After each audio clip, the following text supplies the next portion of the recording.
Welcome to Bold Talk series where creativity, leadership, ideas, innovation come together. My name is Ludvik, and today I have a privilege to have a short one-on-one conversation with Paolo Fidanza, CEO and founder at Keo World. Paolo, great seeing you, my friend, and welcome to our Bold Talk series. How are you? Happy, thank you so much. So glad to be here. Thank you so much for the invitation. Always great to see you. I'm fantastic. Thank you.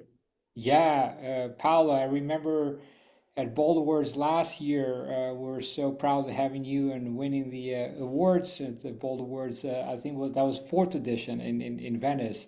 And so great to see you here and welcome. So looking forward to this great conversation with you. First thing first, tell us about the inspiration behind Keo World and what motivated you to start the Keo. Oh, thank you so much, Happy. Well, I always had a passion for innovation and for finding solution to problems. So about 4 years ago, I started being very curious about the gap that there was in the digitalization of B2B payments. I was looking at dynamics like, a business owner going out and, shopping and obviously paying everything with his credit card, and then coming back to the office and receiving an invoice, and the way to pay the invoices and writing a check or paying in cash, and the best is sending a wire. So I said, well, is there a way to make this more efficient in a world where we are pushing to digitalize all transactions, where consumers wouldn't think to go around with $5,000 in cash to do shopping? Now they would take always their credit cards. Why can I not get the same dynamic in business?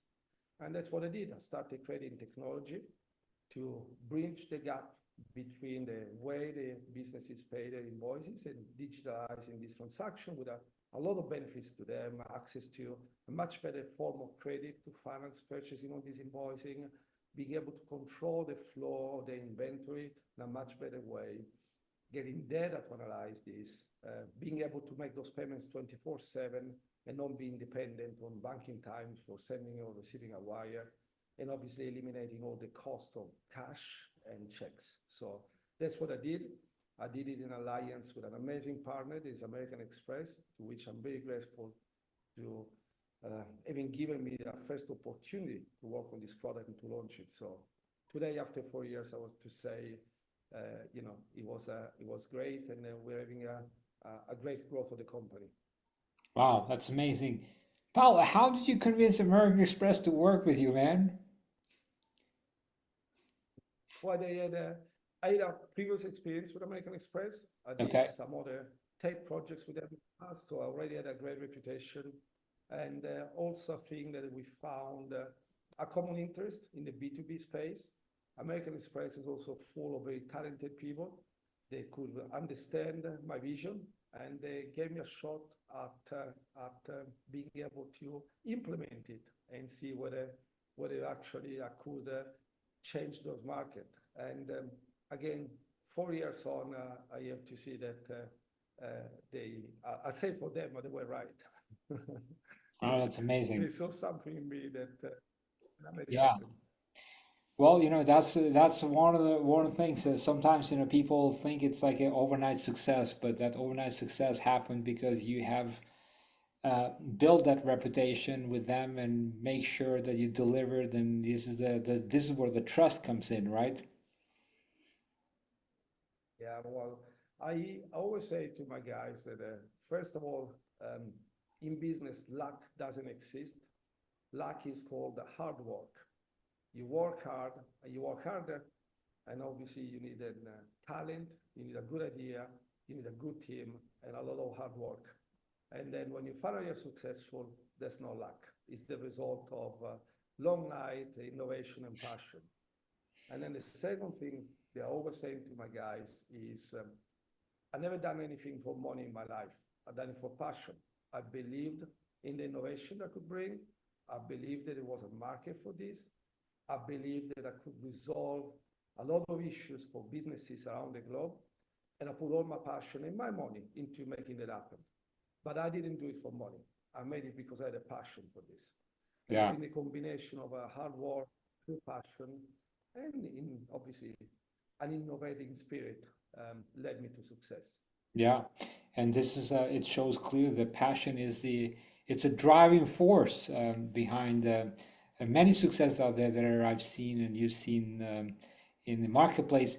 Now, what do you see as the most significant trends happening right now in your marketplace in the fintech? It's really evolving and becoming something very different what initially was, and it's just this innovation that just keep coming over and over again. What do you see? What type of trends do you see happening? Yeah, well, I see some very big trends happening in this industry. On one side, I see the digital banking and simplifying the way that people manage their money, access their money, make transfer between each other or purchases is now becoming a big trend. Nubank and Revolut are two examples of that. I have a lot of admiration for the entrepreneurs behind those companies, how they manage in few years to really revolutionize the banking industry. I think this trend would keep growing. I think that companies like Nubank and Revolut would keep growing and many more people benefiting from the approach to banking. On the other side, obviously, I see a big trend in the B2B industry. It is time now to digitalize the transactions, to give them easier access to financing on the SMB sector. So I see also a lot of interest now on all those got to do with B2B. Nowadays, by the way, it's also the largest transactional industry. Now there's about $250 trillion that get transacted between companies in the world. So that's another big one. So I'll stay with these two big trends. So the digitalization of the digital banking keep growing its user base and its penetration. I see the same both in Europe, in Asia, and in the Americas. And the probably even more is going to be the digitalization of the B2B. You'll see many more companies focusing on B2B and B2B transaction as being the new trend in the fintech. Yeah. Now, out of all of these, what truly excites you most about the future of the industry? Look, what it most excites me, that we actually are a point in which we can actually start having a global play. So if I see from here and the side of the innovation we bring in, we found a niche that is not a niche, but that it commons problems across users. So a lot of times in the fintech sector, a lot of the solutions have been very specific to a market due to regulations mainly. And in our case, I found a niche and a problem in the B2B that has no barriers. Actually, some of the biggest barriers is around the cross-border transaction, for example. There is a big segment we are attacking from next year. Our solution, we have some new solutions that are really suited to that. So what excites me the most is to be able to make an impact and expand our technology across regions, across languages, across cultures, and being able to help businesses all over the world. Yeah, that's really, really exciting times we're living, right? Absolutely, absolutely. I think it's a new phase. We saw a first boom of fintechs as a way to fixing, basic problems and helping financial inclusion, sort of the phase one. I think now we're entering a phase two in which fintechs will become really mainstream, but mainstream based on the merits, not just in the investment that they received. I think the first wave of fintechs had a lot of investment, on a lot of potential. I think they're probably correct in saying that most of those companies didn't make it, or they are not making it. And there was a big cleanup over the past 2 years due to the financial situation and the less availability of investment and venture funding. I think that now the ones that have survived this are now ready to go to the phase two that is really doing this more mainstream, but also based on real unit economics and not just future prospecting. Yeah. Now, obviously, to innovate, you got to try new things.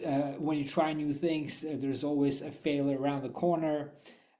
What's your approach to failure when you try new things, and how do you encourage risk taking within the company? Well, you're absolutely right. Innovation comes with a lot of challenges. and failure is always one option. Sometimes it's unfortunately most likely option when you try something. So we foster innovation throughout the company, but we foster innovation also backed by a lot of data and backed by seeing what our customer needs. So when we bring innovation, it's always well thought. Is innovation that we see data, demonstrated is a value. There's a real value to our customers. There is a real market, and then we can then advancing it to them. So our approach to innovation is, I say always to my guys, is we are a tech company. Innovation is part of our DNA. Whatever is making us money today won't be what makes us money in 4 years. No, we need always to be at the edge. We need always to anticipate the trends. We need to keep developing. So from the beginning, we started developing technology on our short-term plan, that is to satisfy our immediate needs for our customers, but always having an R&D in the back, developing the next phase of technology, looking what is coming. We are actually rolling out these weeks in Canada a big part of our new technology, a new payment infrastructure based on blockchain that we've been developing for the past 3 years. So I'm very, very happy to see that coming now to life. And innovation is part of us. So if I see Kio in 10 years, I still see Kio innovating and trying to bring more value to our customers. So always aimed at bringing more value to our customers. Very well said. I mean, that's the reality today. Keep innovating or you're dying. That's as simple as that. And today, because of the speed that we are living in terms of the business and environment and the new technologies, there's not one single conversation that the AI is not part of it, or there's not single one company that is not using AI today. Obviously, it's a challenge also sometimes for the companies to embrace all these tools, because these tools are coming every single day. How do you deal with it? Like, how do you deal with this? Because every day there's all this new shiny thing, right? So how do you deal with like keeping focus? Well, I'm very pragmatic, and I think in a company, you're right. You need to keep focus, and it's not about the trends out there. You need to see which trend suits your company, suits your customers, that suits your future strategy. There's always many options. So the way that I do it is together with my chief innovation officer. We are visionaries, but we also understand our business very well. So we focus on seeing, looking at all the new technologies. Of course, we are big in AI. But we don't use generative AI in our business because we don't have a need for it at the moment. But we have a lot of need for other application in AI. It's about our portfolio management, our predictive models that help us better manage the payment flow and the credit of our customers. So we got real application for AI for our customers. So that's what we've been focusing on. We're always very active in looking at all the technology trends. We create trends ourselves because obviously we do a lot of R&D. But we're very focused in always using the technology and innovation that serves our strategy and it serves our market and our customers. So we are focused on what we use innovation for. Yeah, that's amazing. Paolo, what does the word bold mean to you? Bold means to me exactly this, no? Being bold enough to go for what you think is your objective, your target, no? And looking at that, and is a word that really I love it because I think I was very bold when I started. No, doing things with passion. Sometimes you need to be bold to pursue your dream. You need to be bold to pursue your passion. You need to be bold to innovate. So the word to me, bold, means getting it done. I love that. Getting it done. That's the most important thing. Um, Talk is cheap. Get it done, man. That's all. Paolo, you've been at our Bold Awards last year. You've been a winner at our Bold Awards, the fourth edition. What was your experience for you being there, the H Farm with us? 1 to 10, how would you rate? One being the worst and 10 being the best. No, I rated 10. I rated 10 because it was, number one, it was an amazing experience. Not just because winning, of course, it's always nice winning, but it was a great experience. The H Farm is such a creative, inspiring environment. the people that I met, other entrepreneurs doing great things across all the different fields. Again, very inspiring, very motivating. And in addition to that, I think there was a great moment because it also was, I don't know, maybe it was just coincidence, but from the moment on, the company started, growing and growing. Our business really took off big time. So I think it's always nice for me to see that inflation point that came after winning the prize. So I think it was Fantastic. overall Well, an amazing experience. we're so happy to be right there at the right time to give a little oomph to the passion.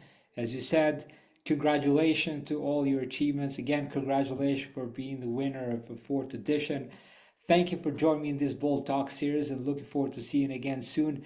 Until next time, take care, be great, and be bold, my friend. Thank you so much, Happy. Thank you so much again for this, for the prize, for the support, for the amazing words, and I'll be my boldest that I can from now on. All right, take care.